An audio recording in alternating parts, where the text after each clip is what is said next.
Once upon a time in a busy city, there was a wealthy family. The parents, Mr. and Mrs. Benjamin, were always working hard to make money and grow their business. They lived in a big house and had everything they could ever want, except time for their only child, a little boy named Oliver. Oliver was only 8 years old, but he often felt very lonely. His parents were never around to play with him or listen to his stories. Although they loved him, they were so focused on work that they didn't notice how sad he had become. Every morning, they rushed off to their offices, leaving Oliver with the house help. Whenever they had long trips or very busy work schedules, they dropped him off at his grandmother's house. But Oliver dreaded going there. His grandmother, Mrs. James, lived alone in a beautiful house at the edge of town. She was a tall, elegant woman with silver hair and always wore the finest clothes. She had been single for over 30 years after her husband passed away. Although she seemed friendly and caring to everyone else, Oliver felt uneasy around her. Something about her made him uncomfortable. Whenever Oliver's parents told him he would be staying with Grandma James, his heart sank. "But I don't want to go," he would tell them. "Can't I stay here with the house help?" But his parents always said the same thing: "Your grandma loves you. You should be happy to stay with her. We'll be back before you know it." Reluctantly, Oliver went. At first, his grandmother welcomed him with open arms, cooking nice meals and buying him toys. But as soon as the sun set and the house became quiet, her kind smile disappeared. She began treating Oliver in ways that made him feel uneasy and scared. She would hold him too close, kiss him on the lips, caress his back, and sometimes do things that made him want to cry. The boy didn't know how to tell his parents about it. Whenever they came to pick him up after their long trips, they were too tired to listen. "I don't like staying at Grandma's house," he tried to say once, but they brushed him off. "Oliver, we are doing this for you. We are working so you can have a good life. Now be a good boy." Oliver knew his parents loved him, but they never had time to hear him out. His grandmother, on the other hand, acted sweet and caring in front of them. "He's such a joy to have around," she would say with a bright smile. Oliver hated those moments because no one could see what was really going on. At school, Oliver's teachers noticed he wasn't the cheerful boy he used to be. He became quieter, sadder, and often sat alone during playtime. His friends asked him to join their games, but Oliver just didn't feel like playing anymore. His heart felt heavy with a secret he didn't understand. His grandmother always warned him, "Don't tell anyone, Oliver. This is our little secret. If you tell, no one will believe you. They'll think you're lying." So, Oliver stayed silent.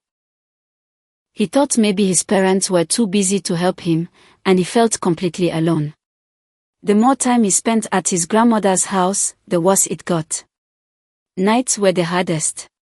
He would lie awake, hoping for the sun to rise quickly so he could go back home. One day, after a particularly long stay at his grandmother's, Oliver sat by her window, watching other children play outside. He wished he could be like them, carefree and happy. Instead, he felt trapped in a world where no one seemed to care about his pain. Grandma James continued her life as though everything was normal, always wearing her fancy clothes and acting like the perfect grandmother. But when it was just her and Oliver, she was different. He knew he needed to do something but didn't know how. At school, Oliver's behavior became more unusual. He wasn't just quiet anymore, he looked tired all the time, as if he hadn't slept in days. His teachers grew increasingly concerned. One day, his class teacher, Mrs. Jack, asked him to stay after class. "Oliver, is everything okay?" she asked gently. She knelt to his level, trying to meet his eyes. But Oliver stared at the floor. He didn't know how to answer. "I'm fine," Oliver mumbled. But Mrs. Jack wasn't convinced. She had seen sadness like his before. She let him go, hoping he would open up later. At home, his parents didn't notice the changes in him. They were too busy with their work. One night, while lying in bed at his grandmother's house, Oliver couldn't take it anymore. He felt trapped, like he was in a cage. He thought about running away but didn't know where to go. His grandmother's threats echoed in his mind, "Don't tell anyone. No one will believe you." The weight of his secret was too much to bear. Every night, he hoped for it all to end. But one day, at school, a guest speaker arrived to talk to the class about personal safety. She explained how children should never feel scared or uncomfortable because of someone else's actions. Her words gave Oliver hope. For the first time, he felt like someone might believe him. As the speaker talked about how important it was to tell a trusted adult, Oliver realized he needed to speak up. His journey to tell the truth and seek help was about to begin. To believe it, how could this happen in their own family? How could someone they trusted, like Grandma James, do something so terrible? But when the doctors examined Oliver, they found signs of the abuse. There were scars on his body that told a story he had kept hidden for far too long. His parents were shocked and heartbroken.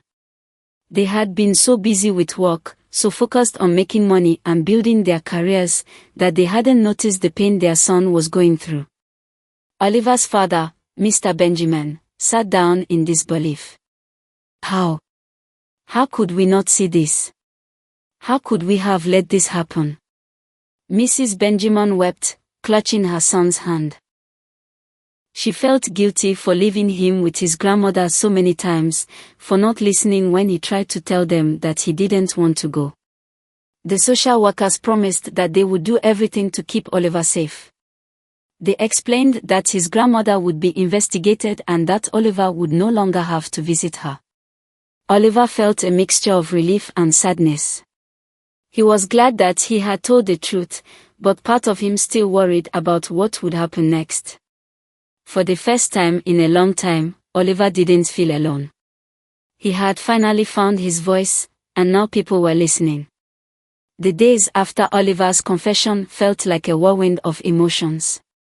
While his parents struggled to come to terms with the horrific truth, the authorities wasted no time in investigating Grandma James. It wasn't long before the police arrived at her house, knocking on her door with stern faces. At first, Grandma James tried to act innocent. "What is the meaning of this?" she asked, her voice trembling with false concern. "Why are you here?" But the police had already gathered enough evidence. They knew about the scars on Oliver's body, and they had his testimony. Despite her wealth and social standing, Grandma James couldn't escape the truth. She was taken into custody, and the community was left in shock. No one had suspected that someone like her, an elderly, respected woman, could commit such a horrible crime. As the investigation deepened, more dark secrets about Grandma James came to light. It turned out that Oliver wasn't her first victim. There had been other children, young boys who had been too scared to speak up. They had suffered in silence, just like Oliver had, believing no one would believe them if they told the truth. The news spread quickly, and people in the village whispered in disbelief. "How could this happen?" one neighbor asked. "She always seemed so kind," another murmured, shaking their head. Who knew she had such darkness in her heart? For Oliver, the arrest of his grandmother brought both relief and sadness. He no longer had to face the fear of going to her house, but it hurt to know that someone he had once called family had caused him so much pain. His parents, overwhelmed with guilt, tried their best to comfort him, but Oliver still felt the weight of everything that had happened. The court case that followed was swift. With the overwhelming evidence of her abuse, Grandma James was found guilty of all charges. She was sentenced to spend the rest of her life in prison. The judge, looking at her with disgust, spoke firmly. "You have caused unspeakable harm to innocent children," the judge said. "Your actions were cruel and unforgivable. For that, you will spend the remainder of your days behind bars." As the gavel struck, sealing her fate, Oliver's parents sat in the courtroom holding their son close. They had failed to protect him, and now they had to live with the consequences of their neglect. The guilt weighed heavily on them, especially for Mr. Benjamin. He remembered all the times Oliver had tried to tell them he didn't want to go to Grandma's house and how they had brushed it off as nothing important. After the trial, the social worker sat down with Oliver's parents to discuss his future. Given their past neglect, the authorities were concerned about Oliver's well-being. The fact that they had been too focused on their careers to notice the signs of abuse troubled them deeply. "We understand that you love your son," one of the social workers said gently. "But we have to make sure that he is in a safe and supportive environment. Right now, it's clear that you've been too busy with work to give him the attention he needs." Oliver's mother, Mrs. Benjamin, began to cry. "We didn't mean for this to happen," she sobbed. "We love our son. We thought we were doing what was best for him by providing a good life. But you weren't there when he needed you the most," the social worker replied softly. "And because of that, Oliver has suffered terribly." In the end, the judge ruled that Oliver would be placed in the care of a loving foster family. His parents, though devastated, had to accept the decision. They had been given a chance to protect him, but their neglect had allowed the abuse to go on for years. Now, Oliver would be living with a family that could give him the attention and love he so desperately needed. Oliver's new foster parents were kind and gentle. They welcomed him into their home with open arms, making sure he felt safe and loved from the very first day. Unlike his old life, where his parents were too busy to notice him, Oliver's new family made him feel like he mattered. They listened when he spoke, asked how he was feeling, and comforted him when memories of his past haunted him. As the weeks passed, Oliver slowly began to heal. His nightmares became less frequent, and the fear that had once gripped his heart started to loosen its hold. His new parents made sure he saw a therapist regularly, helping him process everything he had been through. They taught him that it wasn't his fault and that he was brave for speaking up. One day, as Oliver sat in his new room, surrounded by books and toys, he realized something. For the first time in a long time, he felt free. The dark cloud that had hung over him for years had finally lifted. The memories of his grandmother's house would never fully disappear, but they no longer had the power to control him. At school, Oliver made new friends and even began to excel in his studies. His teacher, Mrs. Jack, noticed the change in him. He smiled more, laughed more, and seemed like a different boy from the quiet, withdrawn child she had once known. "You've grown so much, Oliver," she said one day after class. "I'm so proud of you." Oliver smiled shyly. "Thank you, Mrs. Jack. I'm just happy now." As the months passed, Oliver's parents visited him regularly.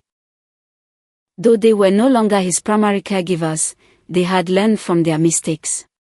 Each time they saw him, they promised to do better, to always listen, and to never let work come before their son again. In the end, Oliver's story served as a powerful reminder to the community. Parents everywhere became more mindful of who they left their children with and started paying closer attention to their children's needs. The school also made sure to bring in more guest speakers like Mrs. A, ensuring that all children knew they had a voice and that there were adults who would listen and help them if they were ever in trouble. As for Oliver, he continued to grow and heal, knowing that his bravery had saved not only himself but possibly others as well. He had found his voice, and through that, he had found his freedom. Hope you found this story interesting. If you did, kindly leave a comment and subscribe till we meet again, besties.